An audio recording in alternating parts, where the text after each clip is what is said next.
State of Texas. The grand jury of Wichita County, State of Texas, duly organized at the July term AD 2016 of the 30th District Court of said county, in said court at said term, does present that Kody Lott, hereinafter called defendant, on or about the second day of September 2016, in said county and state, did then and there intentionally or knowingly cause the death of an individual, namely Lauren Landavazo, by shooting the body and or head of said Lauren Landavazo with a firearm.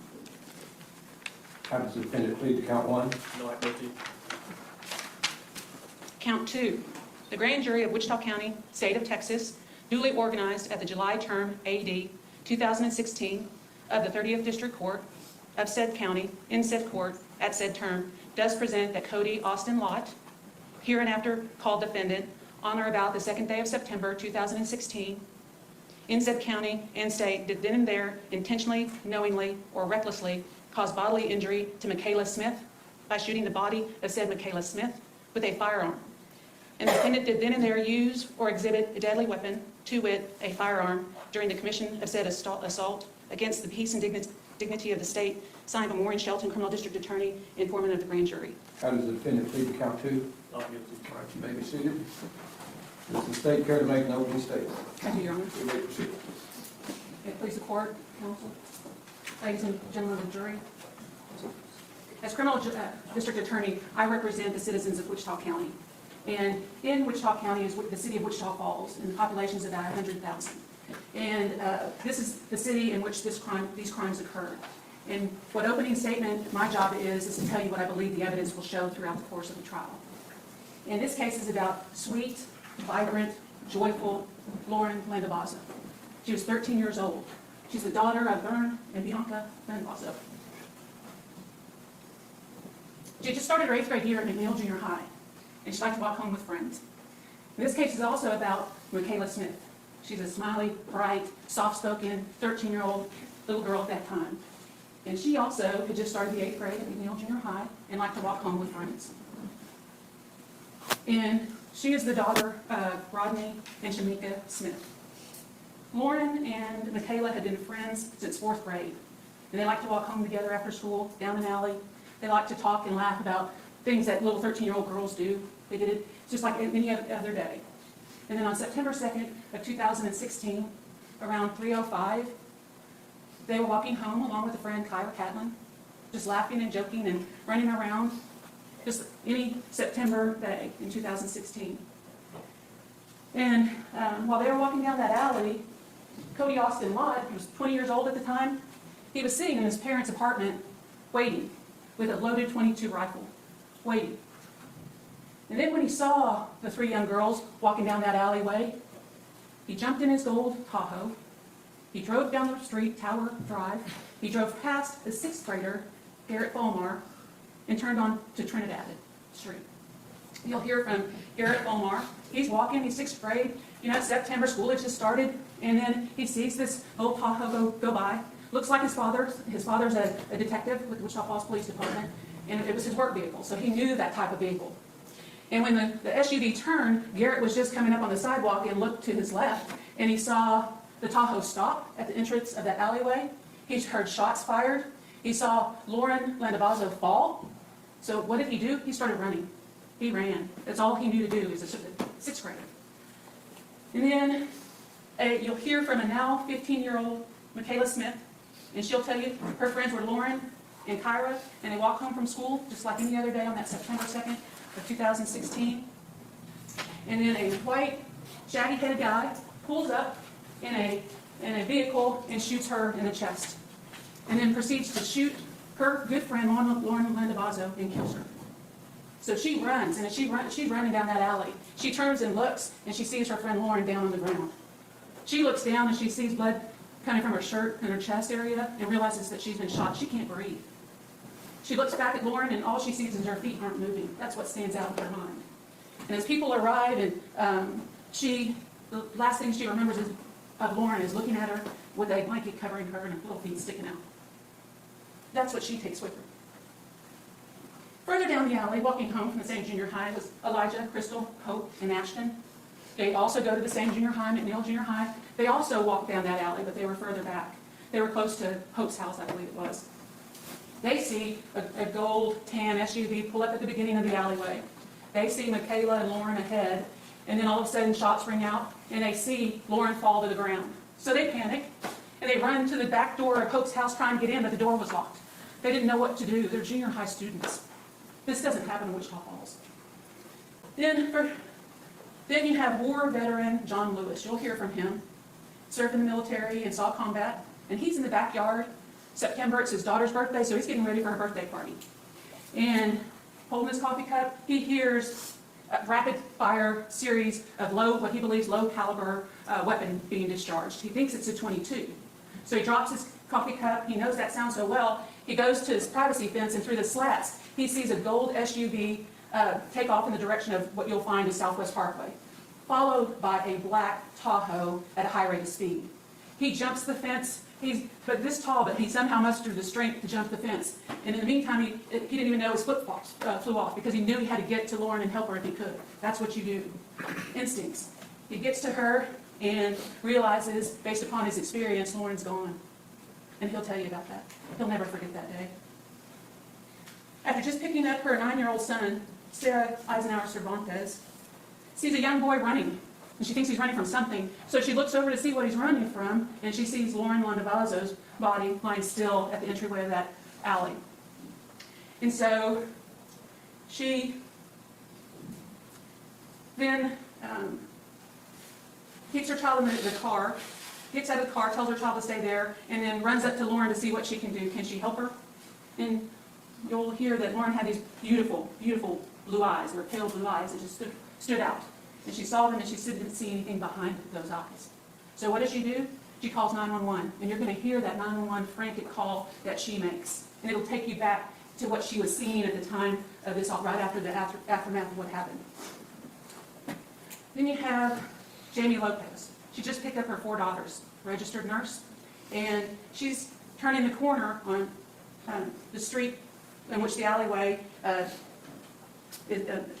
end of the alleyway sits. And she sees Lauren Landavazo down on the ground, and so she stops her car, tells her 4 children to get down because she doesn't know what happened. And so she gets out to help because that's what registered nurses do. So she goes to Lauren to administer whatever aid she could. She thought she might have been hit by a car or seizure. They don't know what was going on and why she was down. And she looks into those pale blue eyes and doesn't see any life there. She knows because she was a hospice nurse. And while she's doing that, in the meantime, she sees somebody coming from the alleyway, the back of the alleyway, and it's Makayla Smith. She's walking up and telling her she's been shot. And then she sees the blood on Makayla's shirt and that it's getting bigger as time passes. So she runs to Makayla to administer help, tell her to sit down. I think Makayla had her backpack still on. And then what she'll tell you is she was there for a while. They told her to stay there and talk to the first officer on the scene. And she was there when Lauren's parents arrived. And she heard the screams of the mother when she first saw her daughter. You will hear that because I want you to know what the evidence is and what people went through that day, what the parents went through that day. Arriving as one of the first officers on scene is Officer Finnegan. His job is to contain the situation, find out what's going on. It's chaos. There's people running everywhere, parents looking for their children because school had just let out. And, he's got first responders working on Lauren, got first responders working on Makayla. He's trying to contain the scene, keep everybody calm. And where he parked was at the front of the alleyway, and so you're going to see what transpires in all the chaos that was going on that afternoon. Because officers didn't know who had done this horrible act. And so they're trying to figure out what to do next. And of course, everybody's hysterical because this doesn't happen in Wichita Falls. You're going to see his in-car video, as I said, and it'll be pretty emotional, I would imagine. Then you have one of the ID techs from the Wichita Falls Police Department. Her job is to document and photograph evidence in the crime scene, and her duty that day was to go to the hospital. And so she goes to the hospital, and she's a mother herself, and she had to photograph Lauren Landavazo's body. It will be a day she will never forget.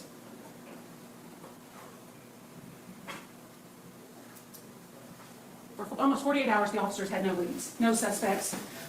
They were going around talking to hundreds of people trying to figure out what the heck happened there and why. And they couldn't figure out why. And as they had witnesses that said it was a black truck. They had witnesses that said it was a gold SUV. And you can imagine how many of those are in a county of 130,000. So they're looking, but they don't know who to look for. While they're doing that, soon appeared a memorial at that entrance to that alleyway, and it was cards, mementos, trinkets. It was a sea of blue. It was a sea of purple, because purple was Makayla's favorite color. It still stands today. It's grown. It's beautiful. That Sunday, less than 48 hours after the crime occurred, you're going to hear from Joanne Perez. It was a Sunday, so it's less than 48 hours.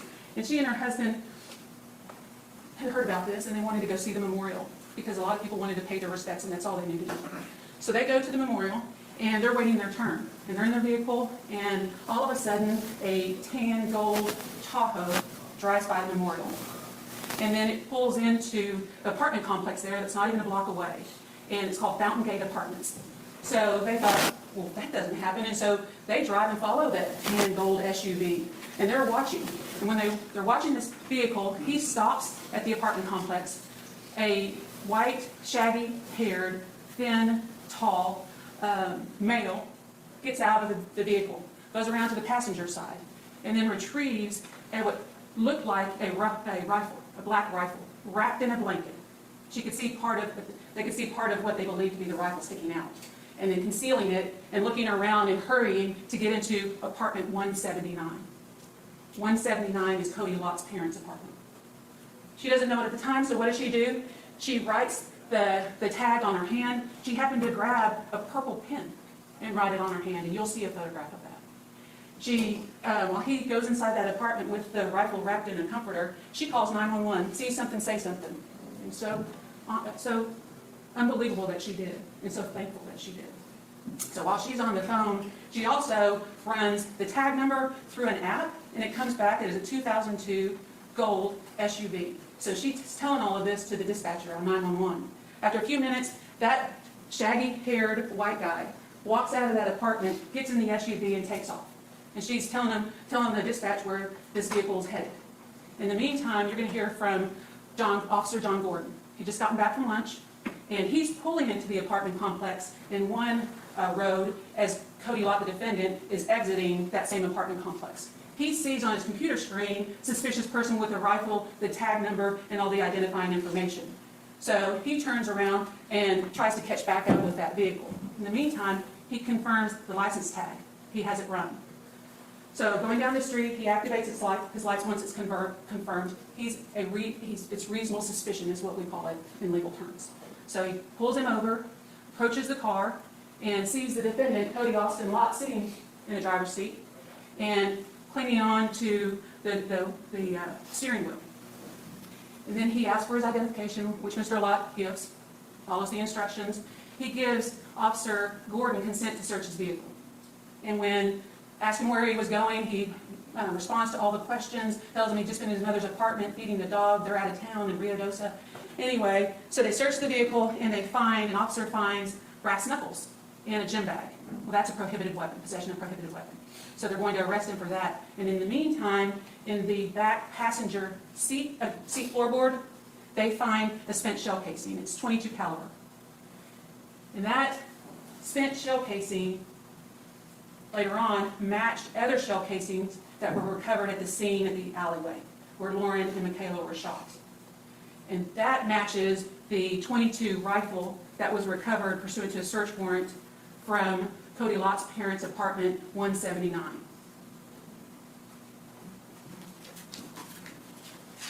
Ladies and gentlemen, it was only after the defendant was arrested for the murder and assault that he confessed to killing Lauren Landavazo and shooting Makayla Smith. The defendant has pled not guilty, and you heard that he's going to claim that he was insane at the time of the offense. The evidence will show that he planned the murder. He left the scene. He had a scanner app on his phone so he can listen to the police after the offense was committed. It was on his phone. He checked Facebook and local news channels regarding the shooting of two 13-year-old girls walking home from school. Checked it numerous times that weekend and after the commission of the offense. When he didn't get caught, he went back to apartment 179 to return the .22 rifle to his parents' apartment so he wouldn't get caught. He concealed the murder weapon in a comforter. He was looking around, seeing if anybody was out there watching him. He was in a hurried mode, according to the witnesses. He managed to avoid detection for almost 48 hours. He answered questions coherently during the traffic stop and gave details of what he was doing. The evidence will show he knew right from wrong, and you'll hear it from his actions, what he did before, what he did during, and what he did after. And at the conclusion of all the evidence, I'm going to stand before you representing the state of Texas and Wichita County, and I'm going to ask you 12 Tarrant County citizens to find the defendant, Kody Lott, guilty of the calculated murder of Lauren Landavazo and for the aggravated assault of Makayla Smith. 2 13-year-old little girls walking home from school just like any other sunny September day in 2016. Thank you. Okay, Garrett. How you doing? Good. Okay. Please state your name. I'm Garrett Edward Farmer. Okay. And what's your date of birth? May 8th, 2004.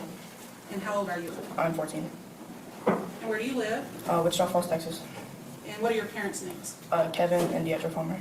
And what do they do for a living? Kevin is a lieutenant police officer, and my mom, Deidre, is a photographer and works at BW Sinclair. Okay. And do you have any siblings? I have one brother, Maverick Farmer. How old's he? He is 16. And what grade are you currently in? I'm in the 8th grade. Judge, could I have your permission to go shut that door? Yes, sir. And who's your best friend? Luke Gams. And what activities were you involved in? I'm in football and basketball and baseball. You're a center in football, aren't you? Yes, ma'am. All starts with you. Yes, ma'am. And what school do you go to? I go to McNeil Middle School. And what school did you attend in 2016? McNeil Middle School. And what grade were you in then? 6th grade. Have they just started that 6th grade program there? Yeah, I was the first year that they started. And how old were you in September of 2016? I was 12.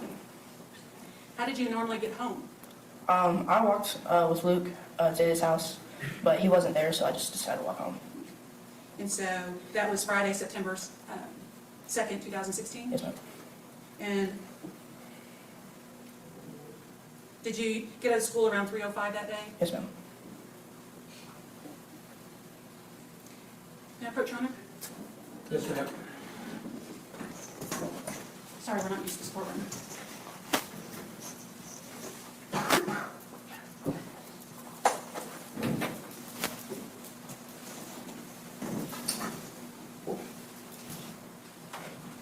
I'm going to show you what's been marked as State's Exhibit 1, and it's an aerial view of your neighborhood, okay? And I'm going to orient you. Is this McNeil Junior High? Yes, ma'am. And that's where you went to school? Yes, ma'am. And then where did you live? I lived somewhere. Over here on Lover's Lane? Yeah, over on Lover's Lane. Okay. And this is in the city of Wichita Falls, state of Texas? Yes, ma'am. And then can you show the jury the route you took that day? I was searching for my friend in the back over here. You couldn't see, but then I decided to walk through here. Okay. And then I turned left. And so is this an apartment complex? Yes, ma'am. And it's Fountain Gate Apartments? Yes, ma'am.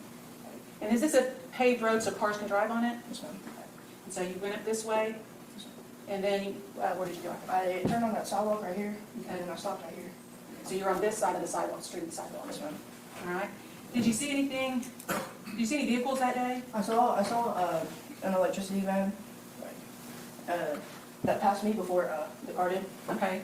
And after that van went by, did you see another vehicle? Yes. And what did it look like? It was a gray goldish Tahoe. Okay. And how did you know it was a Tahoe? I just see those cars everywhere Okay. around the city, and it usually says Tahoe. Okay. They look just like it. And then, in fact, did your dad used to drive a Tahoe? Yeah, and like the early when he had those day shifts, he used to have one of those. Okay, so you pretty much took it home every day? Yes, ma'am. So it was in your driveway or out on the street of your I house? was out on the street almost every day. Okay. And so it's very similar to that vehicle? Yes, ma'am. And then, did that vehicle drive past you as you're walking on the sidewalk? Yes. And then what was the direction of travel of that Tahoe next?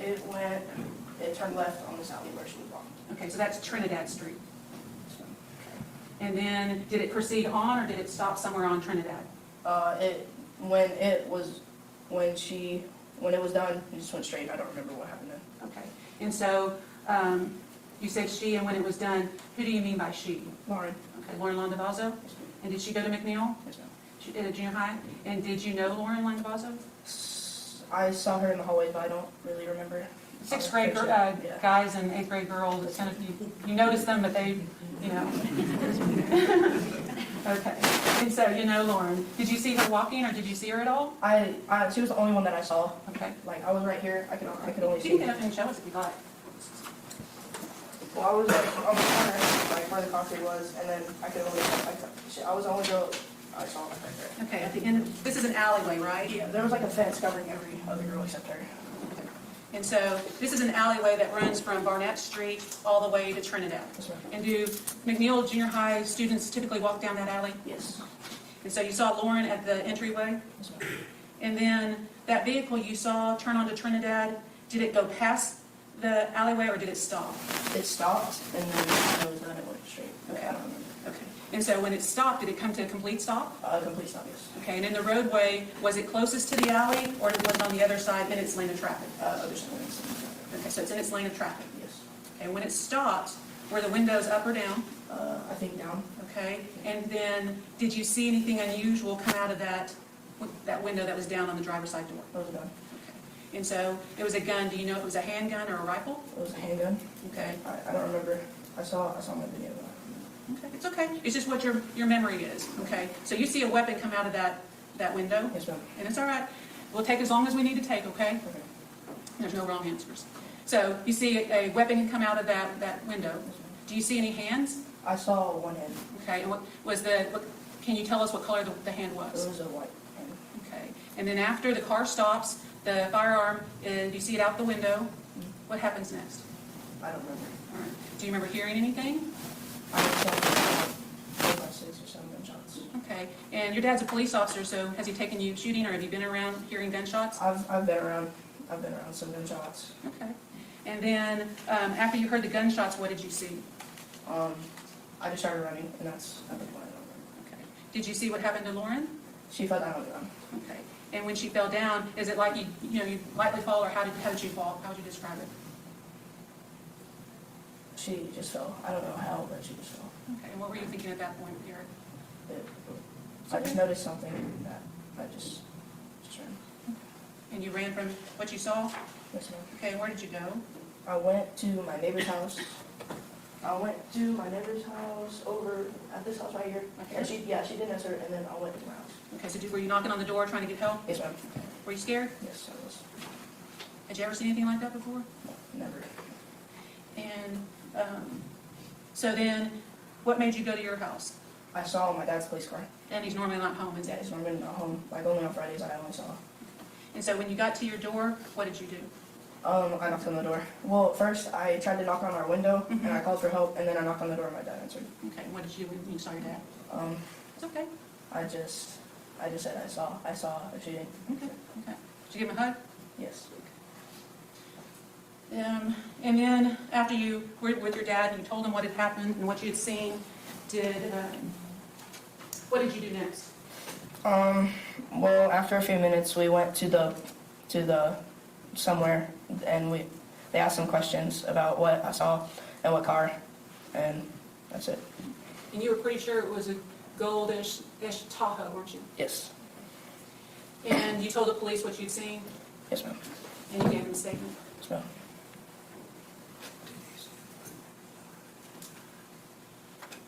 And once you saw the gold SUV, what happened to it? Did it drive off or did it stay there? Or? It drove off. Okay. And then after it drove off, did you see any vehicles or were you just running? I was just running. I didn't see any more vehicles other than that. Okay, so you didn't see any black vehicles? No, I did not see any. Pass the witness, Sean. Garrett Fulmer, I'm Mr. Lott's lawyer. May I call you Garrett? Yes, sir. Let me ask you some questions about McNeil School. Do you know how many students are in McNeil School? Over 1,000 And how many grades are at McNeil? through grade 6, 7, and 8. And you were 8th grade at that time, is that I right? was 6th grade. 6th grade, I'm sorry. You're 8th grade now. I'm in grade now. And this was Friday afternoon, is that right? Yes, sir. Yes, sir. I know you were walking home. Do you walk home every day? I walk Well, at that time, I walked home with Luke, and I just didn't see him at the campus. I searched for about 3 to 4 minutes, and then I didn't know he was there, so I just walked home. You were alone? Yes, I was alone. Were there a lot of other children walking home? When I heard the screams, I noticed that there were a lot of people walking home. And does McNeil, the 1,000 kids, do they let out at the same time every day? Yes. Do most of the children, to your knowledge, live in that neighborhood where they can walk home? I don't know. Is there buses that deliver kids to McNeil? Yes, sir. Do you know how many buses? No.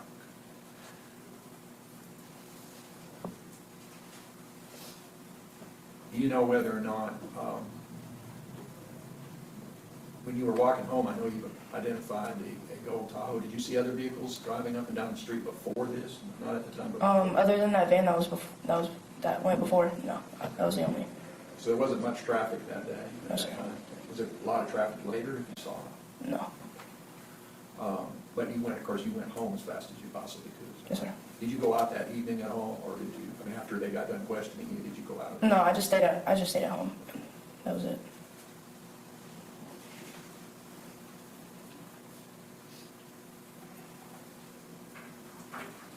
Do you know, by any chance, are there school zones on that street, you know, where cars have to slow down? Not on that street, but there's another street that has a school zone. Okay, what street is that, do you know? I don't know the name of that street. Can you point it out on that? There's a school zone on the Yes. street right here. And This is a big street here, Barnett Road? yes, Okay. that's like somewhere right here is a school zone. Okay. That's where people walk to their cars. Okay. And do we have any, are there any school zones back in this area too? I don't know. Okay. And just so the jury's oriented, there's, Barnett Road is the most traveled as far as vehicles and stuff there. And off to the side is our Memorial Stadium where the high school had a lot of games, is that right? Yes, sir. Okay. And Southwest Parkway, of course, is probably one of the most traveled in the city, is that right? Yes, sir. Okay. Did you go to Fowler Elementary also? Yes. You know how many apartments are in Fountain Gate Apartments? A lot. Okay. And do a lot of any of your friends live there? Or? There's some of my friends over there. Okay.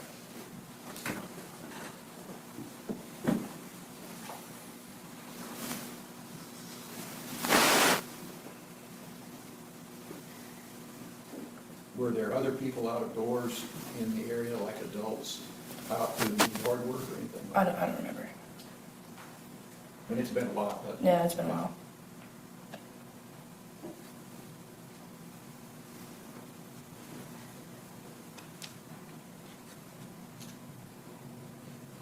That's what I'm saying. Anything further? Just briefly, Your Honor. You said when I heard the screams, who was screaming? One of my friends named, I call her Millie, she said she was at that place.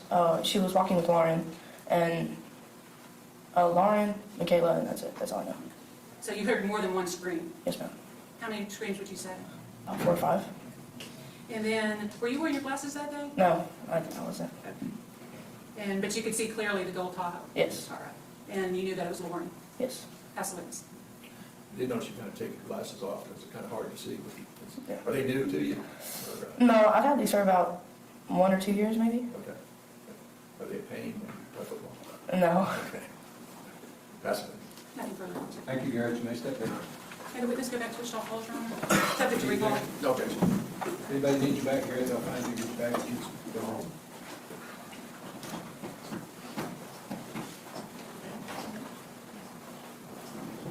The state would call Elijah again. This witness has been called.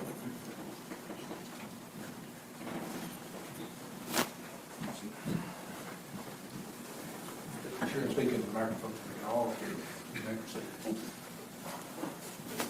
Please state your name.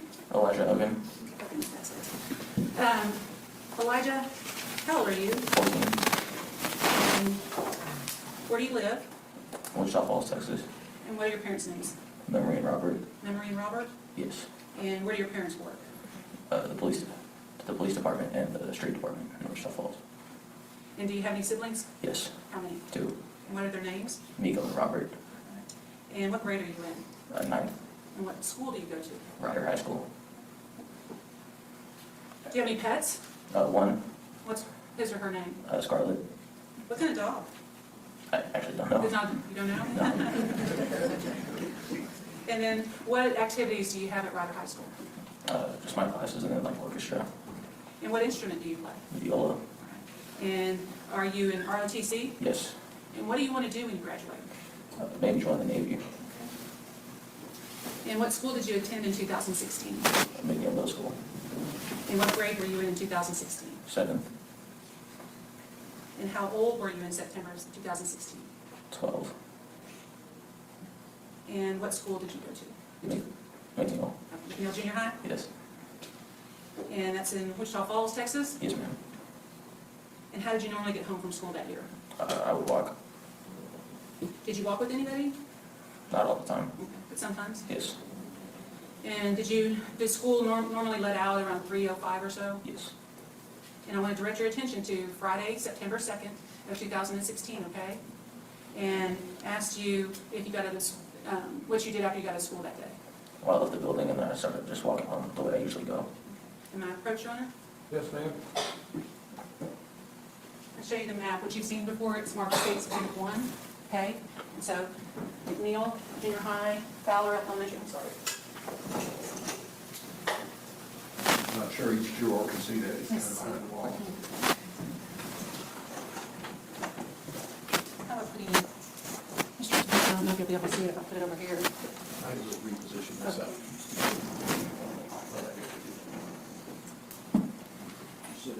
Yes.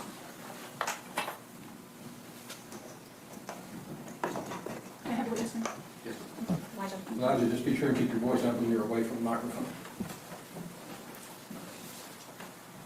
Okay, so McNeil Junior High School, Fowler Elementary School, we're gonna maybe come this way with me, so the jury, because these are the members of the jury and they're hearing the evidence.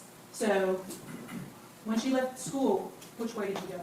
Well, I crossed Barnett Road and I go up along the apartments like this alley and go through there. Okay, and so this is Fountain Gate Apartments, Yes. and this is an alley that runs behind it, Yes.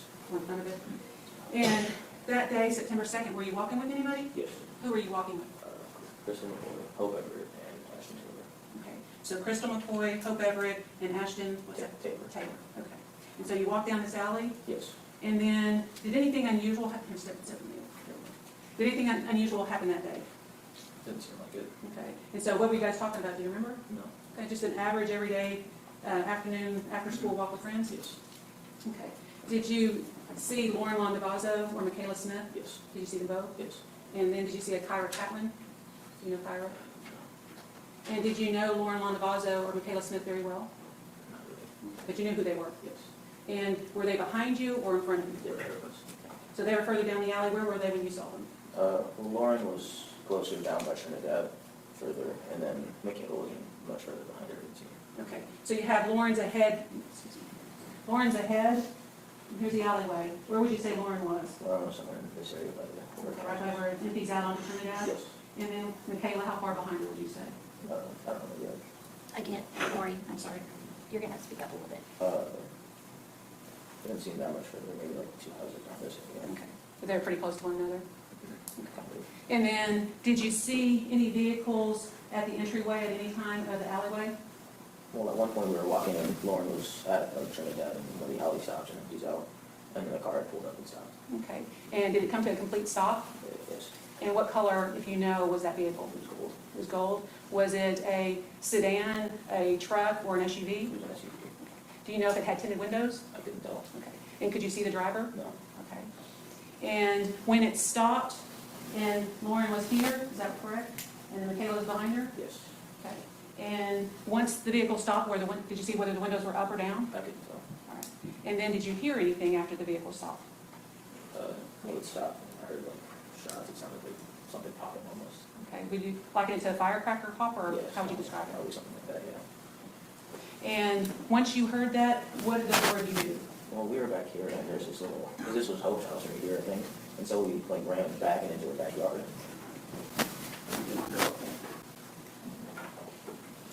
Which house were you at? Can you draw an X on it?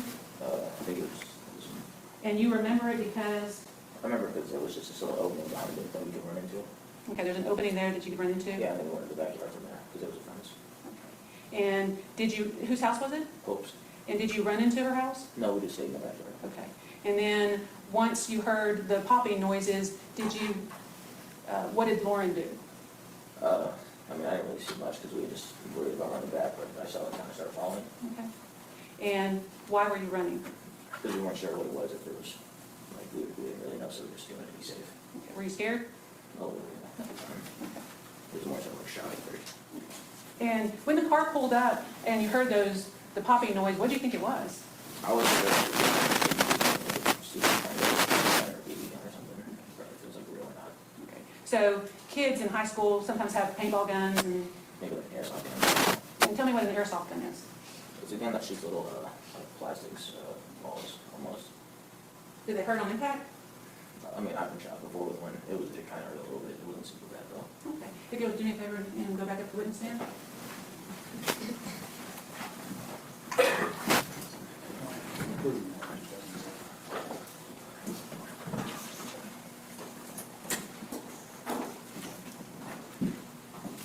Okay, Elijah. After you saw Lauren falling, what do you remember next? All I remember is going into Hope's backyard and just waiting till we heard the sound stop. And even after it did, we still waited like a couple seconds. Do you remember if anybody tried to get into Hope's house back door? No, I don't think so. So if one of the girls says she tried, you're not disagreeing with that, are you? No. And after the shots stopped, or those sounds stopped, what did you do?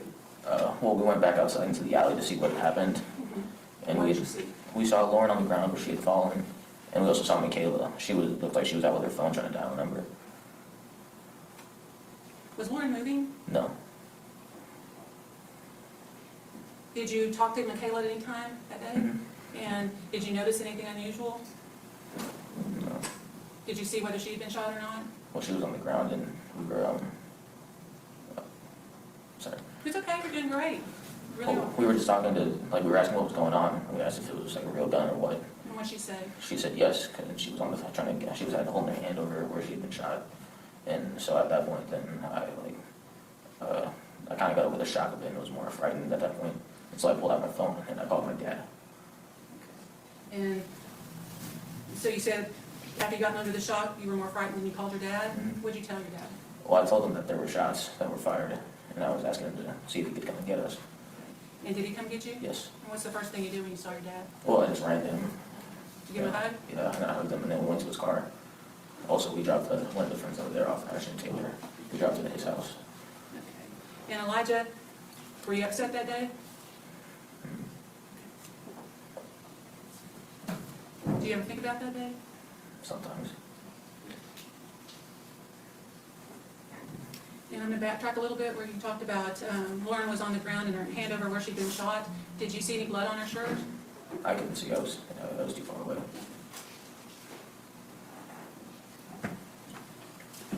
And then after you heard the shots, where did the SUV go?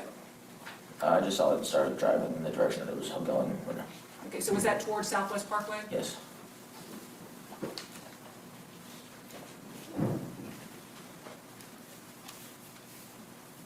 Did you ever go to see Lauren at the end of the alleyway? No.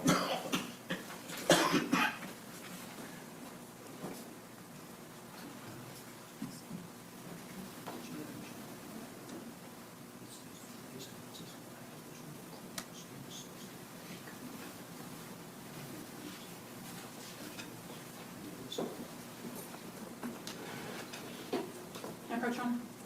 Yes, ma'am. Reed, one thing I forgot to ask you was where you lived. Mr. Cole's going to hold it for us this time, okay? And we'll flip it. Okay. Can everybody see? Can you show the jury where you lived? It's about right this house. Okay, can everybody see it's this house right there in red? Okay, and so you were here, and then you lived here, and you had your dad come pick you up? Yes. Thank you, Mr. Poole. Did you, after seeing the gold pickup truck, SUV, did you see a black pickup truck or a black SUV? No. Pass the witness. Thank you. Elijah, my name's David. I'm one of Mr. Lott's attorneys. Is it okay if I ask you a couple of questions about that day? Yes, sir. I'm guessing you haven't testified before, No. and it's probably pretty stressful. We'll try to make it, all we ask for is honest answers. You can do that for us, right? Yes, sir. Okay, so we'll try to make it as easy as we can. I'll try to keep it as short as we can. Is that okay with you? All right, so in September of 2016, on that day, you said you were walking home, Yes. and were you wearing a raincoat or anything? Not that I remember. Based on your memory of that day, was it a nice day or a cloudy day, or I mean, it just seemed kind of normal. It wasn't really cloudy, I don't think. it wasn't raining on you though, was it? No. And of course, it was in the afternoon, so it wasn't nighttime. And you were walking home with 3 other kids, is that right? Yes. And then the girls in front of y'all, those was, you said you saw all 3 at first, or just 2? There were 2. There were 2 girls in front of y'all. What about behind you? Were there any kids behind you? I don't remember seeing any. What I'm getting at is, do a lot of kids walk home Yes. from McNeil? A lot of kids live in that neighborhood. Yeah, I think so. I used to live over there. There's kind of a lot of foot traffic, isn't there? Especially when school lets out.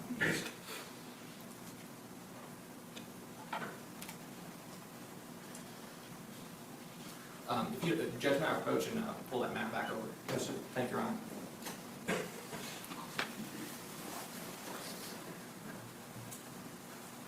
Elijah, it's all right with you. We're going to do this little rigmarole again. I think I got it.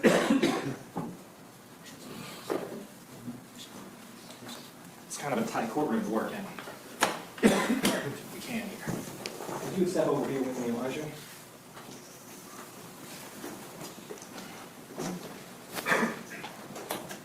Get where everybody can see.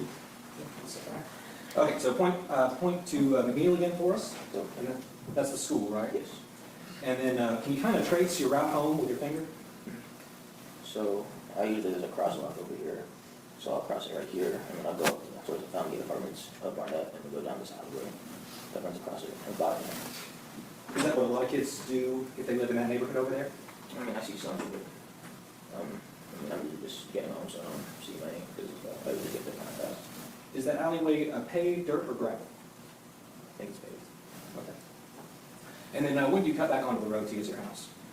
So I'm going down this alley, and I'll get out of the alley and go on to Trinidad, and then go whatever. I mean, you can see on this map that it's fairly heavily populated suburbs, is that about right? Yes.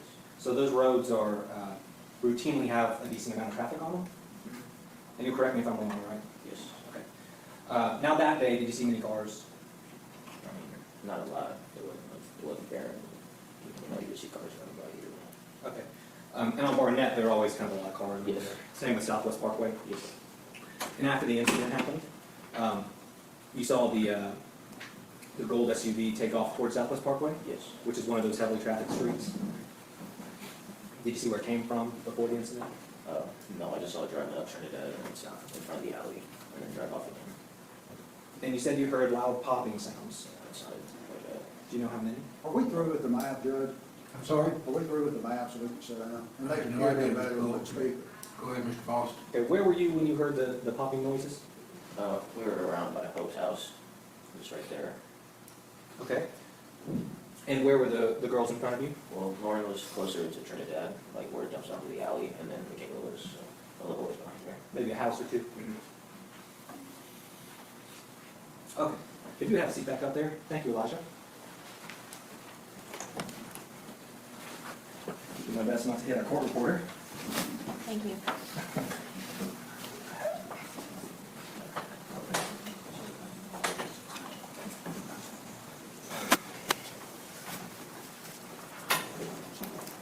What I was asking earlier, did you hear many popping noises or just a few? I heard, like, I wouldn't say it was like, there were only a few, but I wouldn't say it was like a lot. And of course you weren't counting No. because it was scary.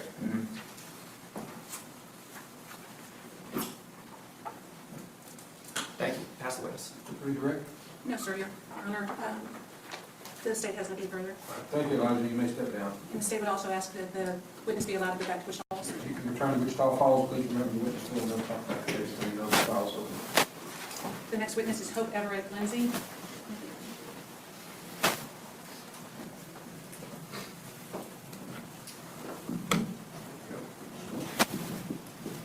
You may proceed. Thank you.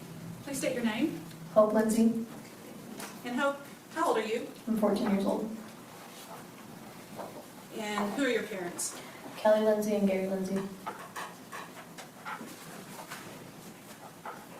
And back in 2016, did you go by Hope Everett? Yes, ma'am. Okay, and you since been adopted by your stepfather? Okay. And where do your parents work?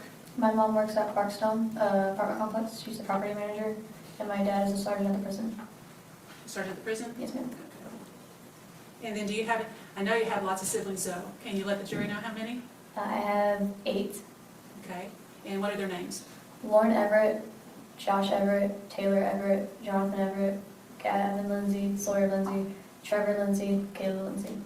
And only the older people in the room will know that's like the Brady Bunch, right? Okay. And do you have any pets? Yes. I have 3. We Okay. have a bird, a French bulldog, and a tabby cat. And what are their names? Oliver's the cat, Sonny's the bird, and Josie's the dog. Josie? Yes. And what grade are you in? I'm in 9th grade. And what high school do you attend? Writer. And what are some of the things you like to do, Hope? I draw, I'm in the marching band, and I play tennis. And I know you like to be on your cell phone, don't you? Yeah. Okay. And I'm going to direct your attention to September of 2016, okay? And ask during that school year, school had just started, how did you get home normally? I walked. You walked? And what school did you go to in 2016? McNeil. And what grade would you have been in? Hope? 7. And where did you live? I lived on this 529 Kingston Drive, same house I live in now. And when you walked home from school back in September, the school usually let out about 3:05? Yes. Who are your typical friends that you walked home that fall? Callie Andre Brennan, Crystal McCoy, sometimes Elijah, and that's it.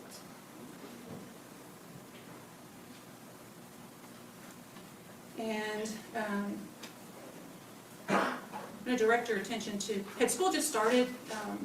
I think it was the 2nd month. Second month, okay, so it started in August of 2016. And was it common for kids at McNeil to walk home for school if they live in your neighborhood? Yes. And I'm going to show you a map here, which you've seen before, right? And it's going to be marked as States Exhibit 1.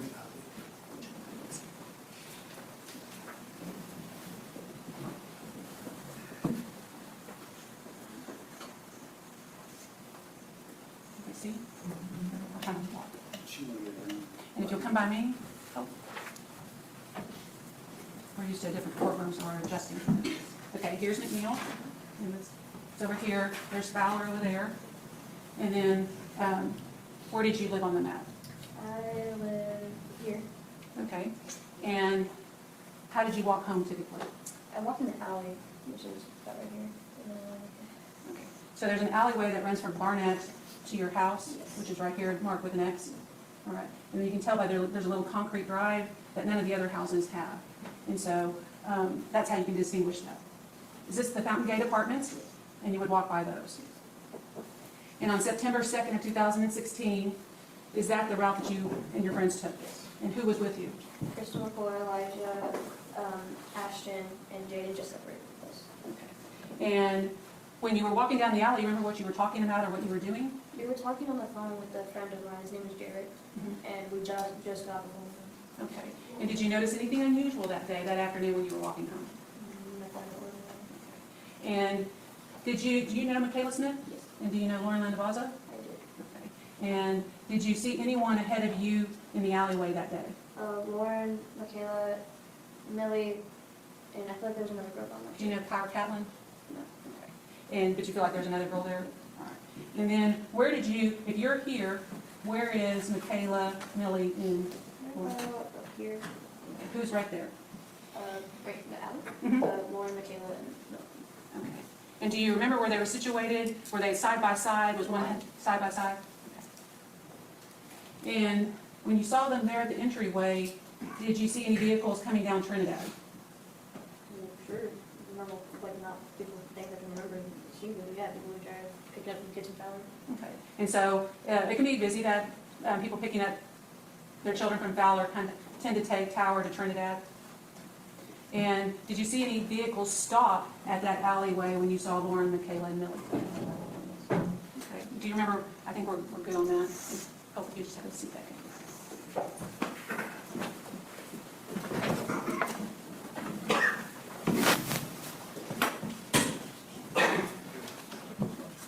Okay. What kind of vehicle did you see? What color? Do you know what make? Champagne. Champagne. Was it a sedan? Was it a truck or an SUV? SUV, like a GMC. GMC. Do you know if it had tinted windows or regular windows? Maybe a bit of 10, not too deep. What made you, what drew your attention to that vehicle? It's stopping. So it's not common for a vehicle to stop there? No. And then after you saw it stop, what did you see or hear next? We just stood there because we thought Lauren and Makayla were getting picked up. Which wouldn't be unusual in that neighborhood. Do you know if that window was up or down, or could you see that far? It was down. And so that was, you were seeing the driver's side. Yes. Could you see the driver? A bit. Okay. What could you describe to this jury what you saw? He had shaggy hair, seemed tall, I think, since. By the way, he was sitting in the Yeah. vehicle. Um, Was he, you say, so it's a male? Yeah. Okay.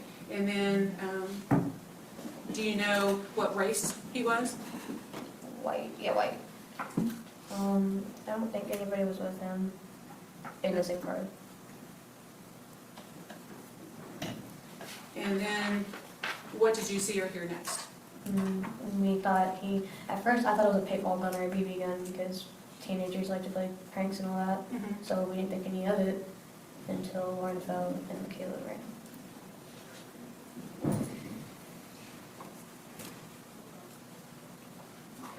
And you said you thought it was a paintball gun or a BB gun? Why did you think it was a gun at all? Because it looked like a gun from far away. Okay, so you actually saw a gun. Did you see what color it was? Black. Did you see if it was a It was two-handed, I believe. two-handed? So it was a rifle? Yes. Or a type of rifle. I'm sorry, what? Or a type of rifle. Okay. And then after you saw the rifle, and you said it was two-handed rifle, what did you see or hear next? Shots. What did they sound like? When I think back to it, it's all silent.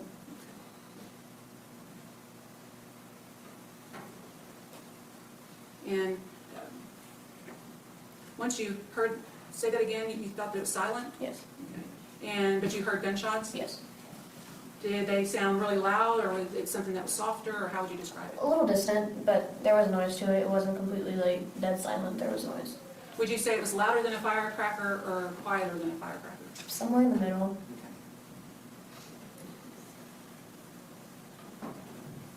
And then after you heard that sound, how many sounds did you hear?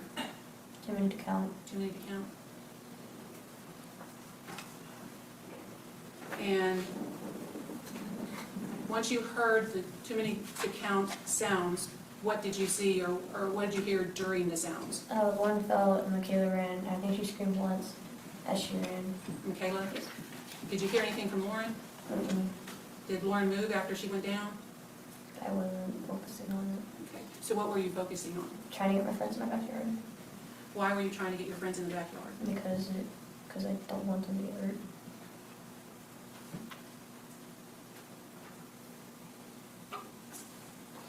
And did you try to go in your house? Yes. Okay, and what happened? The back patio door was locked.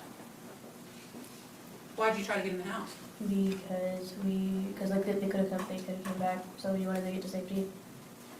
So you said they could come back. Did the vehicle leave after you heard those sounds and Lauren fell down? Yes. Did you see where they were headed? Forward on Trinidad. Okay, so towards Southwest Parkway? Yes. And once you saw Lauren go down and you tried to get in the back patio, what did you do next? After we made sure the guy was gone, I went to go check on Makayla because she was walking around. And I asked her if she was okay, and obviously she wasn't. So I told Elijah to call 911, and my phone didn't work at the time. And you said Makayla was walking around and to see if she's okay. She obviously wasn't. Mhm. How do you know she wasn't? There was blood coming from her stomach. Blood coming from her stomach? Mhm. Could you tell if she was in pain? Yes. Did she say anything? Yes. What did she say? I asked her if she was okay, and she said no, and like we saw the blood, and so then it was like call 911. And did you have her sit down, or I think she was sitting on her own. and did adults arrive on scene shortly after that? Yes. And what did you think when you saw the blood indicating that Makayla had been shot? What do you mean? Once you saw the blood on Makayla and you saw that it was real, what were you thinking at the time? Anything? This is unreal. This shouldn't like something that's not normal. It's not supposed to happen.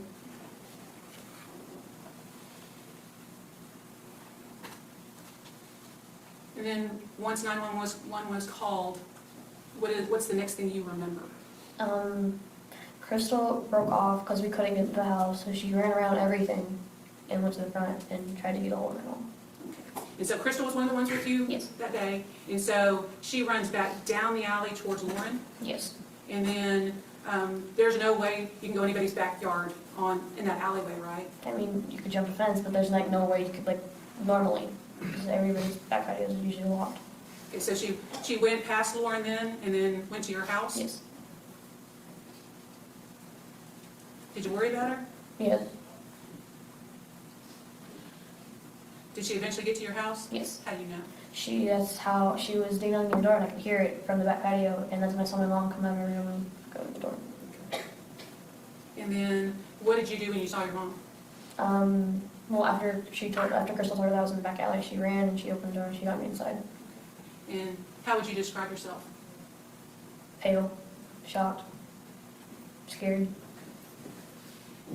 And then once that happened, did you ever go back out to the alley? Yes. And then what did you see or do?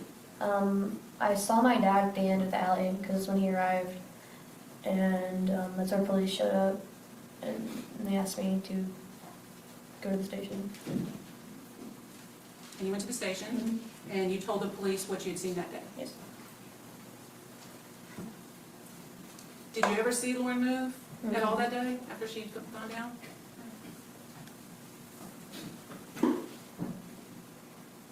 Did you see any other vehicles go by the alleyway after that champagne-colored SUV, or would look like a GMC go by? Possibly. But it didn't stand out in your mind? And you don't know if you saw a black vehicle or not? It's okay, that's all right. You're doing great, by the way. Do you ever think about that day? Yes.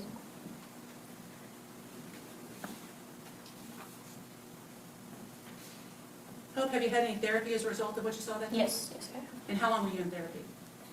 2 years, maybe a year and a half, somewhere around there. Do you remember feeling anything when the shooting was going on? I felt like it was a dream, so light, shaky. Did you physically feel anything? Do you remember? And if you don't, that's okay. I remember feeling it when the bullets, I remember feeling like sand on my arms. And did you think that was strange? Had you ever felt? Yeah, no, I haven't felt anything like that before. And that was, you were feeling that when the gunshots were ringing out, when the shooting was happening? And when the gunshots were ringing out and you felt that, you were standing in the alley? Yes. And who else was in the alley with you? Ashton Taylor, Elijah, Crystal, that's it. And all of you were in the alley when the gunshots Yes, we rang? were a little on the edge of the corner where my fence is.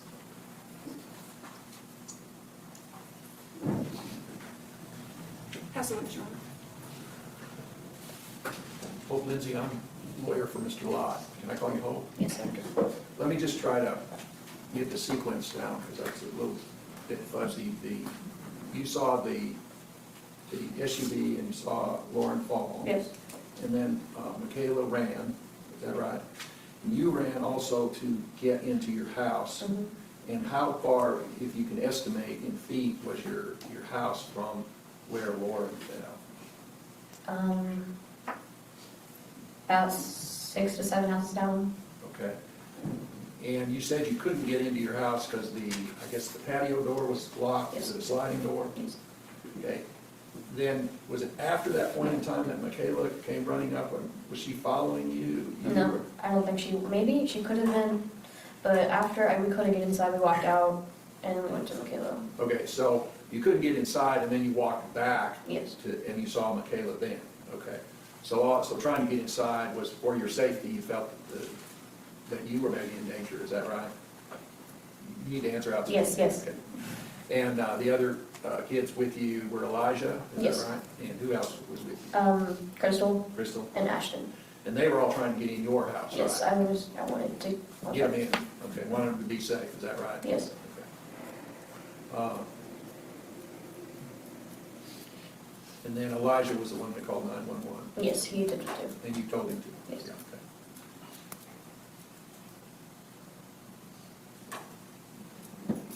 That's all I have to. Nothing further from the state. Okay, thank you, Hope. You may step down, you may return to the Stockholm. Ladies and gentlemen, we're about to take our morning break. Before we do that, got the envelope. I want the bailiff to give to each of you who's taking notes in the envelope. If you put your notes inside the envelope, put your name and your drawer number on it, we'll maintain those for you until we resume the testimony.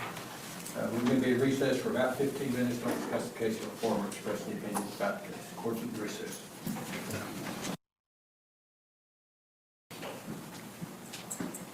Be seated, please. Stay, may proceed. The state will call Crystal McCoy. You have to get pretty close to that part. Okay. All right. You may proceed. Thank you, ma'am.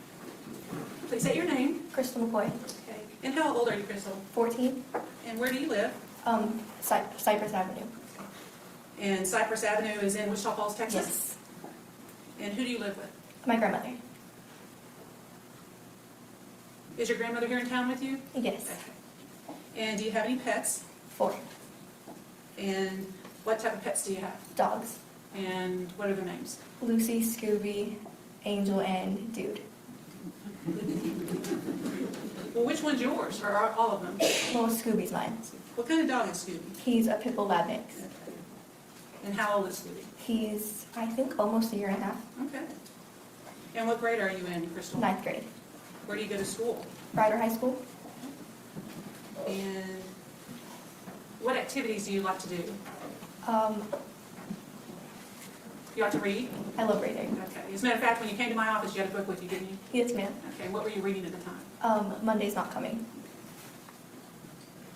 And what do you want to do when you graduate high school? I'm actually not 100% sure about that. Okay. All right. Lots of options? Yes. Okay. And I'm sure you like to talk on your phone. Yeah. Texting's a big deal? Okay. And where did you go to junior high? At McNeil. And is that where you went to school in September of 2016? Yes, ma'am. And did you live on Cypress Street back then? Yes, ma'am.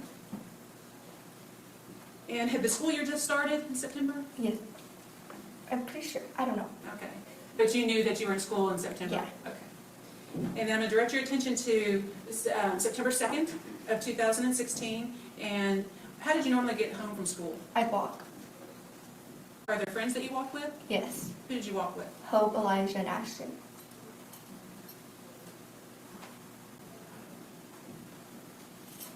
And did you walk to your house? No, I'd walk to Hope's house, and my grandma would pick me up in front of their house. And is that what you did on September 2nd of 2016? Yes, ma'am. And then did school let out at approximately 3:05 or so? Yeah. And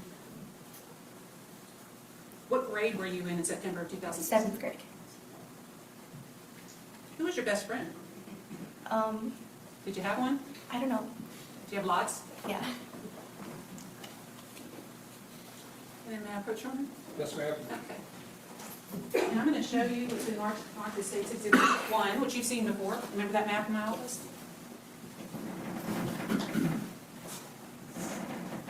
And you can get up. You would come towards me. Kind of like we did in my office. Oh, I have to come this way, so, sure. There we go. Perfect. Be sure and keep your voice up, just so we can all hear you. Everybody see? That's the other way. Okay, here's McNeil School, and then Fowler Elementary, and then the Fountain Gate Apartments, and then this is the alley that runs back there, okay? Yes, ma'am. Can you show me the path, point to the path that you took on September 2nd of 2016? We walked from here and then went down, like, down this alley towards the Hope's house. Okay, and then Hope's house, you can tell it's Hope's house because there's a concrete driveway? Yes, ma'am. And that's the only house that has that. Okay. And then, and who were you with that day? Hope, Elijah, and Ashton. And did you know Lauren Landavazo? I think I met her once before this. Okay, and did you know Makayla Smith?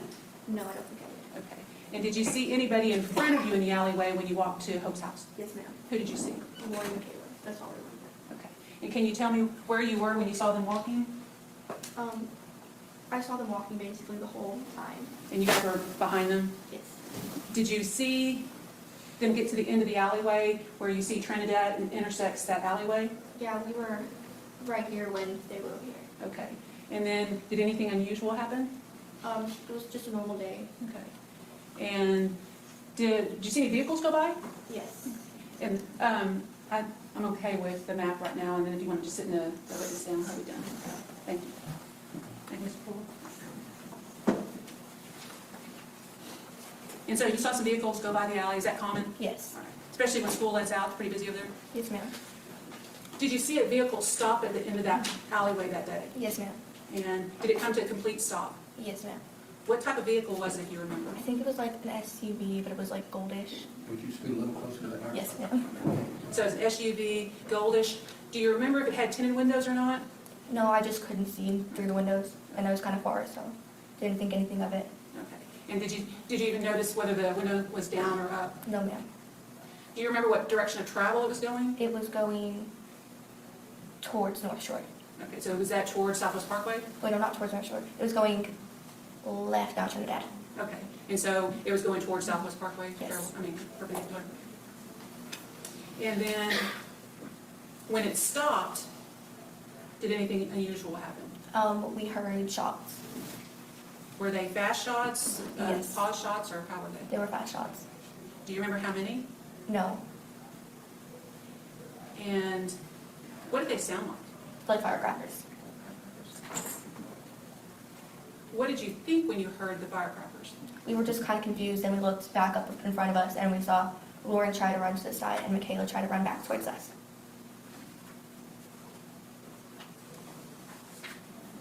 So Makayla tried to run back towards y'all? Yes, ma'am. And let me back up 1 second. When that goldish SUV stopped at the base of that alleyway, what did you think? Did you think anything out of the ordinary? No. Not at first. And then, once you heard those sounds like firecrackers, and did you see Lauren fall? Yes, ma'am. And when she fell, did you see her moving after that point? No, ma'am. And what did you do when you saw Makayla running back towards you and Lauren fall? Makayla ended up on her hands and knees down towards us, so we walked towards Makayla to see if she was okay, and then we saw blood, and then I'm pretty sure she called someone, and then I told Hope, wait. It's okay, it's all right, it's all right. What we'll do is, you tell me what you remember, and then we'll slow down and we'll back up. You're doing great, okay? Okay. All right. This is hard, it's been 2 years. Yes, ma'am. All right. So you saw Makayla on her hands and knees, and you walked over towards Makayla, and you saw blood? Yes. Okay. And what did you do next? I looked back towards the other side of the alley, towards the apartments, and I thought I saw that car, but I wasn't sure, so I told Hope to get in her backyard, and I ran past everything to the front of Hope's house to go get her mom to unlock the back door. And so let me backtrack here. When you heard the shots and you saw Makayla running back towards you all, and Makayla had fallen at that point, where did you, Hope, Elijah, and Ashton go? Wait, can you rephrase that? Oh, sure. After you heard the shots and saw Lauren fall to the ground and Makayla coming towards you, where did your group of friends go? Well, after the gold car moved, we went to Makayla, and then I looked back and then all that. Okay. And so the gold SUV moved, you said? Yes. And did it go straight? Yes. Okay. From what I could see. From where It I didn't was. back up or anything like that? And then you thought you saw it come back around the Towards Fountain Gate other- Apartments? Yeah. Because there's streets around that Fountain Gates, and looking at the map? Yes, okay. We have to say yes or no Yes, to the ma'am. court reporter, okay? Ms. Hash Okay. is taking it down. But like I said, you're doing good. So did you ever run to Hope's house to try to unlock the door? We were in the back. I had them go in the backyard, and they couldn't open the back door. So yeah, I ran down the alley and then turned and then went back to the front of Kingston, and I rang her mom's doorbell a lot until she opened the door. Okay. And then when you said you had them go to the back door, why Yes. did you have them go to the back? Because we were right behind their house, and they could get in their backyard from there, and it was just the easiest route at the point in time. Were you scared? Yes. And so you said after you tried the back door, and then you see Makayla or go to Makayla? We went to Makayla first, and then Okay. to the back door, and then I ran past all of them, and then went to the front door. And so you ran down the alleyway, past Lauren, Yes, ma'am. and then did you take a right or left? I took a left, I think. And then did you go down Kingston? Yes. And that's where Hope lived, that's where her Yes, front door ma'am. was? When you ran past Lauren, what did you think? I just really didn't want to look at her because I was scared. And why did you run in the direction of where the person had just shot Makayla and Lauren? Because the other way, I thought I saw the gold car, and it was Hope's mom wasn't going to answer the back door most likely, and I just didn't really think. Like, I knew it wasn't safe, but I just wanted them to get inside And why'd you want to get inside? because I wanted them to be safe. And so once you're knocking at the doorbell, you're ringing the doorbell, and then what happens? Does someone answer the door? Yes, her mother answered the door. And then once her mother answered the door, what did you do? I hugged her, and I cried a little bit, and then I told her Hope was in the backyard. And did you all go to the back door and let everybody in? Yes, but Hope was the only one in because I think Ashton's dad might have picked him up before.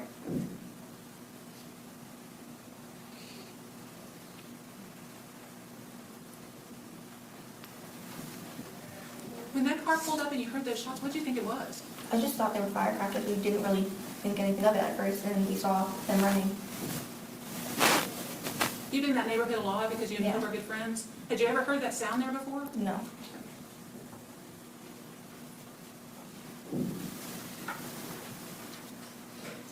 Is there anything else that you remember about that day that you haven't told this jury, or that I haven't asked?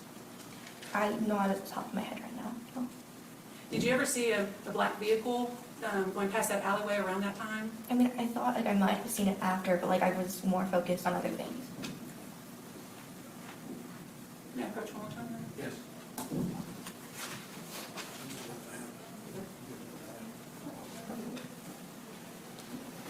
We're almost done today. Okay.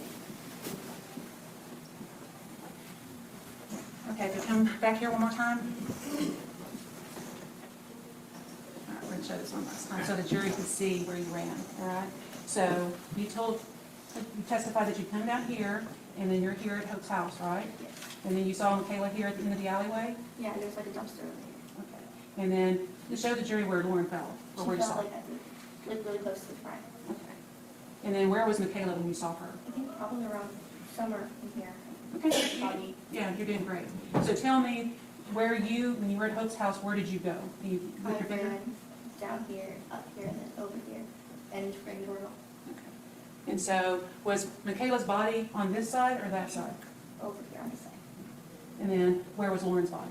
on this side. Okay, so she's on this corner right I here. think so.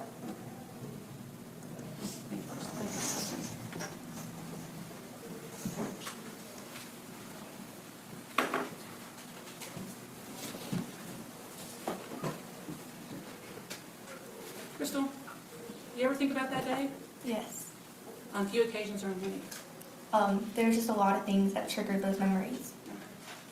Pass this. Bob?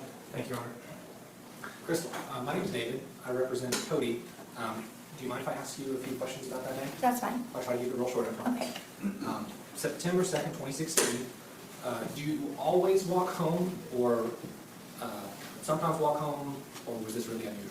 It's sometimes walk home, most of the time.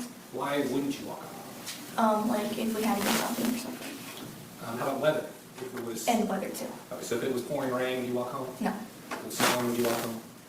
So on September 2nd, 2016, was it bad weather or good weather? It was pretty average weather, I think.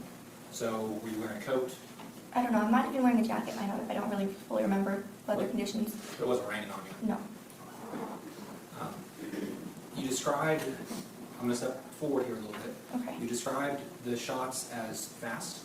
Yes. When you said fast, this might sound like a dumb question, but does that mean rapid or very quick, in quick succession?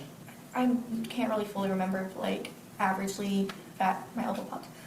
Like, sort of like in between normal and rapid. You described them as firecrackers. I'm curious whether you were referencing the firecrackers that went together. Yes. Those are the kind of firecrackers you were talking about? Is that sort of the speed that Like, maybe a little bit slower. Okay. Well, that's all I have. Thank you.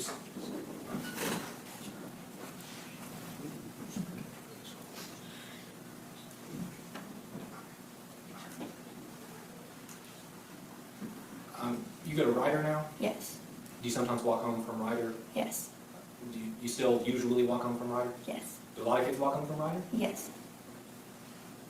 We appreciate you coming here and talking to us about this today. Thank you. Anything else? Just a question, Your Honor. Crystal, after this happened, can you tell the jury what you would do whenever a car would pass you and would slow down? There were a few occasions I get an anxiety attack and just have to sit on the sidewalk and breathe.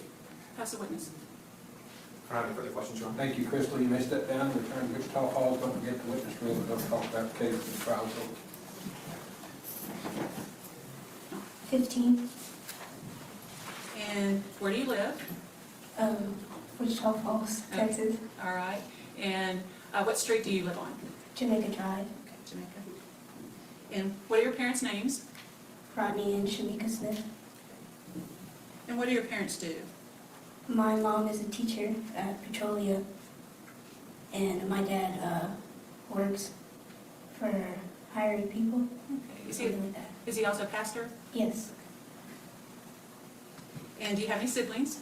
yes, ma'am. I have my brother Trey, my second brother DeKaylin, and my little sister Soraya. Soraya? Yes, ma'am. Okay. And I know you have a pet.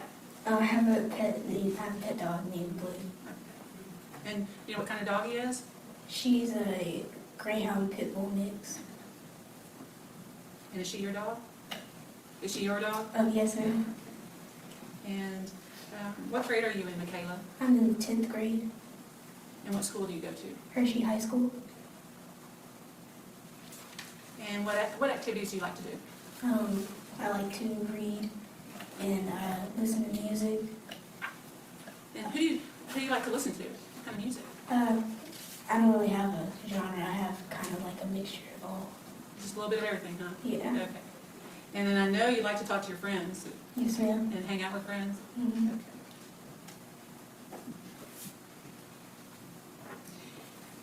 And where'd you go to junior high? I went to McNeil Junior High. And what school is that where you attended school or junior high in 2016? Yes, ma'am. And in September 2016, what grade were you in? I was in 8th grade. And how did you normally get home that year? I would walk home. Did you walk home the year before, or was this your first year to walk home? or- I walked home the year before. Okay.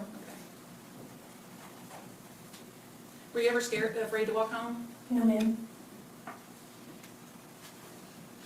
And one of your friends, was her name Lauren Landavazo? Yes, ma'am. How long did you know Lauren? I've known her since 3rd or 4th grade. How did you guys become friends? We had mutual friends. Okay. And how would you describe Lauren? Very kind and open-minded. Okay. She was very positive about everything. you seem happy? Mhm. Okay. And what time did school normally let out? Probably about 3:05 at McNeil? Then it was either 3 o'clock or 3:05. Okay. And when you walked home, I'm gonna direct your attention to, school had just started, it hadn't been in session very long, had it? No, In ma'am. September. So I'm gonna direct your attention to September 2nd of 2016, when you were in 8th grade. And who did you usually walk home with? I walked home with my friends Lauren, Kyra, and Brunel, and Alani. And Kyra Catlin, what grade was she in? She was in 8th grade. And so you guys got out of school, and so how did you hook up with Kyra and Lauren that day? Do you remember? I met Kyra first. It was in front of the school, and Renell and Alani didn't walk home that day, so we walked across the big field that we had. Mhm. And when I saw Lauren over there, and I called her name to see if it was her, and we met up with her. We caught up with her while she was walking. Okay, and that's September 2nd. It's a Friday. It was a Friday, September 2nd of 2016. Yes, ma'am. And McNeil is in Wichita County, state of Texas, correct? Correct. And once Lauren caught up with you, do you remember what you guys were talking about? We were talking about school and how we don't have any classes together. Did that make you sad that you didn't have any classes with Lauren? Yeah, but I would see her in the hallways and stuff, and we would say hi to each other in passing. So you like Lauren? Yes, ma'am. What color were Lauren's eyes? They were green, kind of. They're kind of a, would you describe them as a color that stood out? Yeah, like when you got really close, like it would be one of the things that you notice. Can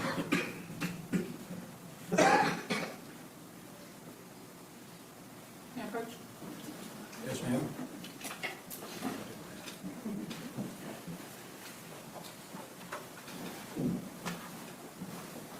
Okay, Makayla, if you come here with me.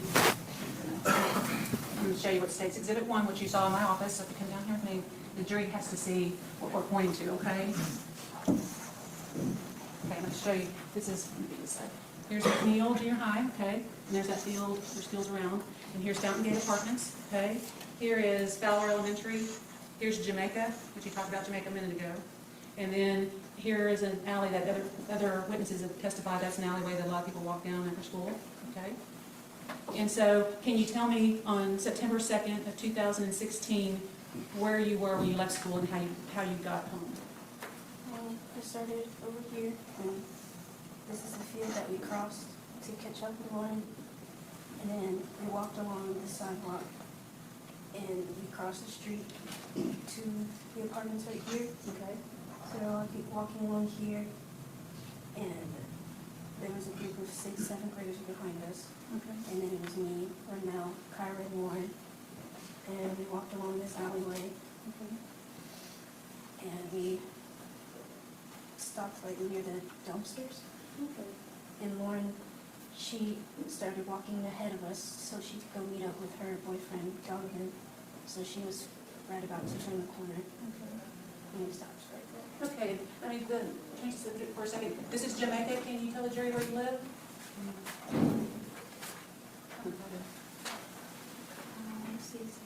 Somewhere in there? Okay, but this is the street that you walk home to? Okay. And this one? Okay. Let me go ahead and mix there. It's hard when you're seeing your house from above, isn't it? Whoops. Right there.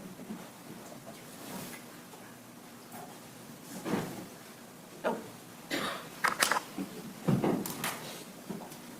Okay, Makayla. Can you put an X where you think your house is? Just generally, that's okay.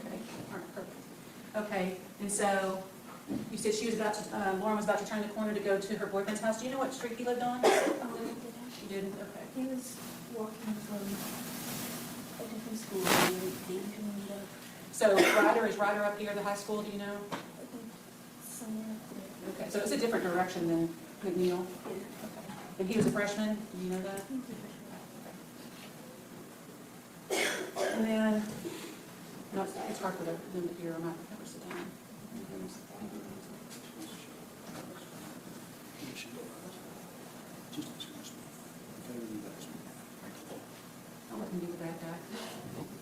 And so, okay, you said that right around here, and then she was about to leave and go to Donovan, her boyfriend's house? Yes, ma'am. And what happened? What's the next thing you, wait, let me go back. What were you guys talking about? Were you saying bye, or kind of what was the conversation? We said, we all told one bye, or whatever, teasing her a little bit about her boyfriend. Okay. And we told her bye, and she waved, and she was about to turn. Okay. And then, did you see a vehicle go by or anything? Like, right as she was about to turn, I saw his truck pull up and stop. Okay. Can you show me on the map where he stopped? Right, You can walk it's right here. Okay. And did he come to a complete stop? It was a complete stop. Okay. And where were you when the truck stopped right there? One was here on that corner, and me and her were like back here.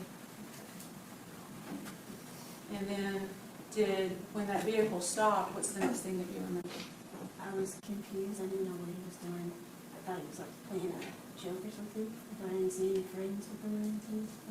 And did he stop close to the alleyway, or did he stop in the roadway in the direction of travel?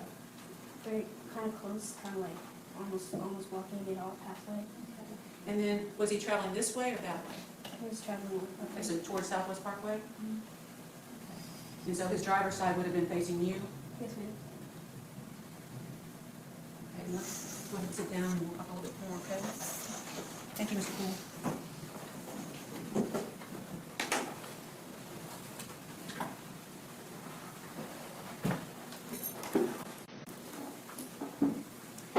Okay, Makayla, you're doing great, all right? So after you said he, so the driver of that vehicle was a male? Yes, ma'am. Do you know, was he old, young? How would you describe the age? I'd say he looked between like 20s or like 17, 18. Okay. Do you remember what he looked like? Yes, ma'am. What did he look like? He had brown hair, and it was like shaggy, kind of Okay. shaggy things. And he had acne, and he had a big nose. And do you remember what race he was? He was Caucasian. Okay. And when the vehicle stopped, was the window up or down? Do you remember? It was down. It was down. Do you remember if the vehicle had tinted windows or not? Yes, ma'am. Okay. They were They were tinted. tinted. So they were in that dark black tint. Yes. And can you describe the vehicle that you remember? It was a black truck, Okay. and it had those silver bars that you would step on to get in. Okay. And I don't know what type, but it had its brand on the side. Okay. And then when the window was down and you saw this brown-haired, shaggy Caucasian male, did you see anything else that unusual from the vehicle? No, ma'am. Okay. And did you ever see any type of firearm or weapon? No, ma'am, not at that time. Did you ever see a weapon in the vehicle? Not when it pulled up, no. And so once it pulled up, you saw the person and it stopped, what is the next thing you remember? I remember he stopped, and we all kind of just like stopped walking, and I was paying attention to him, and I was looking at him, and like he looked up at me, and we made eye contact for a few seconds, and then he turned, and like he got his weapon, and he pointed it at me, so like I was kind of turned this way to move Okay, to your right? to my right, Okay. and I was kind of, I was trying to reach for Kyra so she can move, because I didn't know what was going on. And like he pointed it at me, and as I was moving, I got hit, and like I thought I got hit in the middle of my chest, and I couldn't breathe. And Kyra was asking if I was okay, and like I couldn't speak, and I was waving at her to go, and kind of like motioning for everybody else to move. And we all turned to leave, and I was hearing shots firing over and over, and I was wondering why like we weren't getting hit anymore. And like I thought everyone was there, and like after everything, all this like there were no more shots, and like we stopped running, and we all turned, and like the car was gone, and I was looking I was kind of making head counts and like I didn't see Lauren anywhere. So I was walking over to the dumpster and I had to sit down because I couldn't keep standing. And as I was, Yes or no?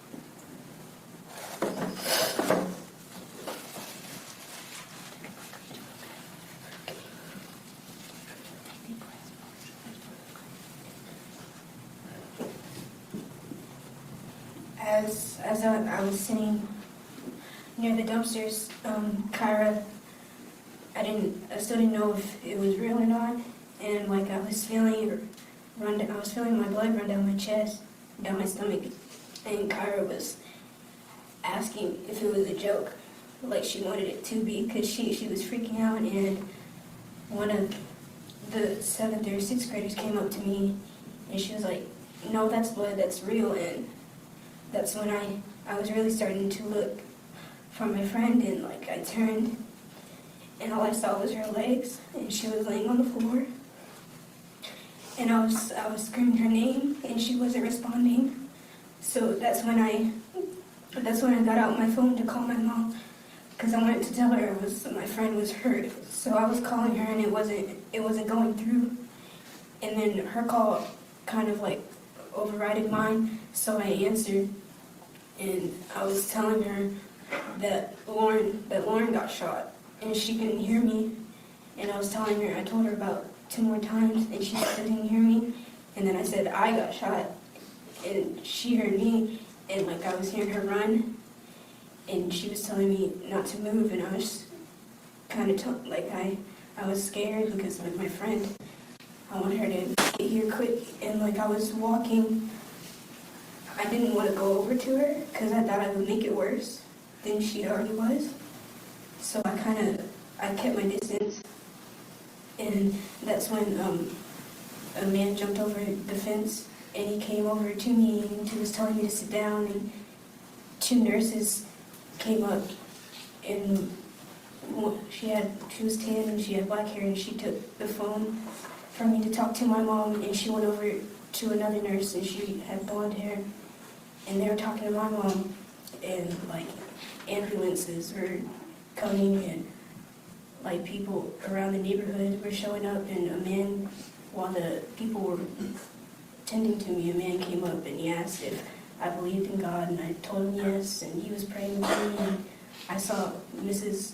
Landavazo, and her friend was there, and like I heard her scream, and she was just in shock, and like I was asking questions, I was asking if Lauren was okay, and no one was answering me, and I was getting mad, but I was being cooperative and answering the questions they had, and they put me on the gurney, and they were rolling me to the ambulance, and I just saw Lauren, and I saw a white sheet over her, and I was still hoping that like maybe she was still alive.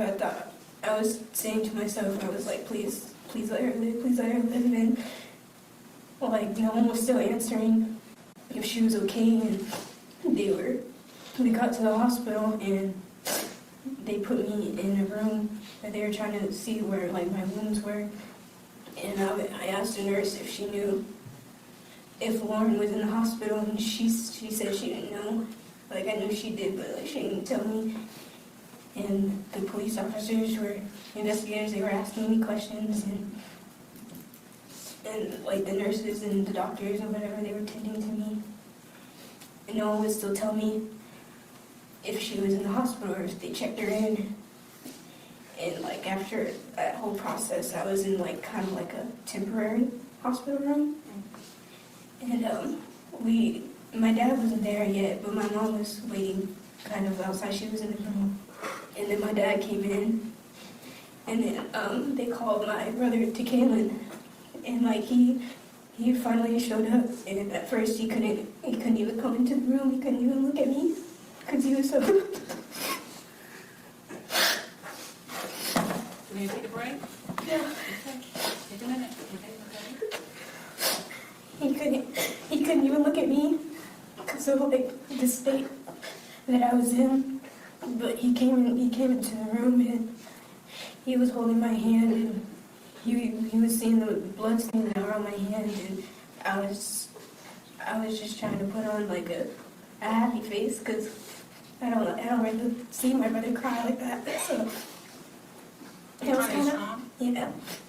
And so we got moved to our hospital room, and like I asked if I could watch TV, and they were kind of like stalling just a little bit, but they turned on the TV and like they turned it to ABC Family, and the Harry Potter series was going on, so I was watching that, and like my family members were in. My grandma, of course, she was in there, and my brother and my oldest cousin Sydney was there, and everything. Mom and Dad were in there. Okay. Did you have to have surgery? No? They said it would cause more problems to have surgery on it now. Okay. And so the bullet that hit you, do you know where it is? Oh, yes, ma'am. And where is it? It's like right here. Okay, so it's still inside your body? Yes, ma'am. Okay. Did they tell you what was going to happen? They said that it would reject. It should like push out on its own to where they could cut it and just remove it. Okay, so your body would start rejecting the metal, and then eventually it would come out where they could get to the bullet? Yes, ma'am. But that hasn't happened yet? Not completely, no. And do you remember your doctor, Dr. Langner? He's the surgeon. Do you remember him? Mm-hmm. You're doing great, Makayla. You're doing really good.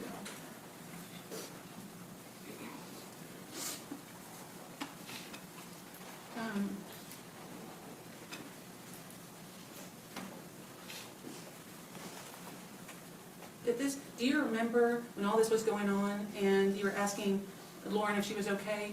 Did she ever respond? No. The times that I screamed her name, she wasn't moving. Do you ever remember her screaming at all? No, I didn't hear any sound. No sound from her? Did you, after she fell to the ground, did you ever see her move again? No. Do you remember what you were wearing? I was wearing a McNeil t-shirt. It was blue and it had a green neon label with the school's name on it. And do you remember what kind of shoes you were wearing? They were low-cut white Converse. Size 5? Yeah. And then what, did you have khaki pants or jeans, or do you even remember? I was wearing light blue skinny jeans. And do you remember seeing any blood on that shirt? Yes, it was all kind of covered in the middle. Did you think you were going to die that day? I wasn't really worried about my state because I was still walking and like breathing. I was more worried about Lauren because she wasn't responding.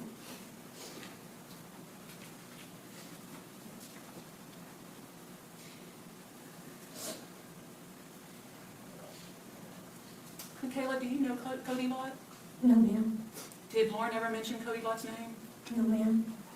Did any of your friends mention Kody Lott's name? No, ma'am. So no one knew him at that time?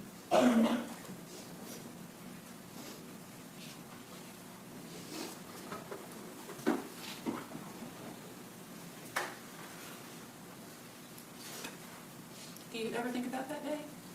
Yes, ma'am. How often do you think about that day? No. Sometimes it'll come up when I'm laying on my stomach or I'm doing normal activity because since the bullet is so close to where my bra wire is, like it'll scrape it or whatever, it'll hurt. I have to adjust it or I have to adjust how I'm laying down. And then memories kind of come up. Or I'll think about it like near the anniversary or on her birthday or my birthday. So you two were close friends? Yes, ma'am. And I know this is going to sound like a silly question, but it's one I have to ask you. Did you feel pain when you were shot that day with that bullet? Yes, ma'am.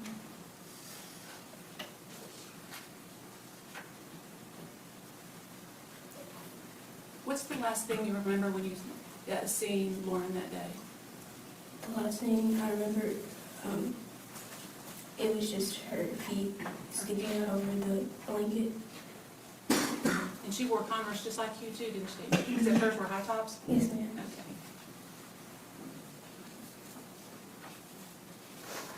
Can I approach her? Just a minute.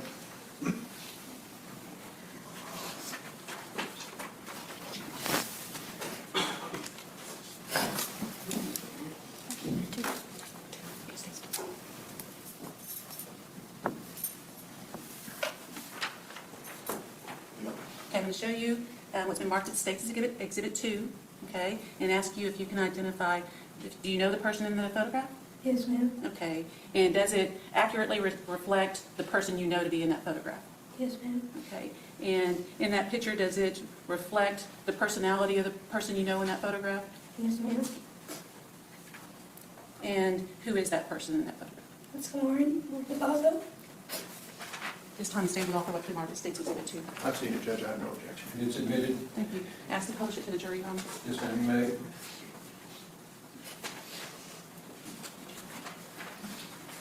State has no further questions, and we pass the witness. Mr. Ray. Makayla, thank you. I have no questions.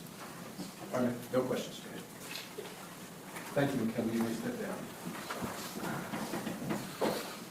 May I have just a moment? Yes. Off the record.